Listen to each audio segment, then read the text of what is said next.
You ask Tiger to solve. This deals with linear equations with one unknown. The final result is x equals 1. Let's solve it step by step. Group all x terms on the left side of the equation.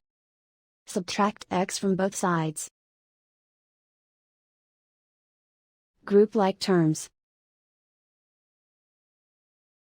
Simplify the arithmetic.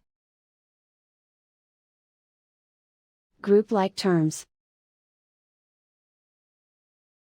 Simplify the arithmetic.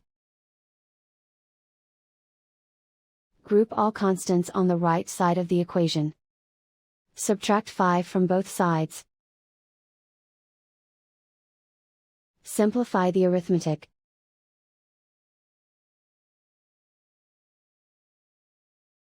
Isolate the x. Divide both sides by -4. Cancel out the negatives. Simplify the fraction. Cancel out the negatives.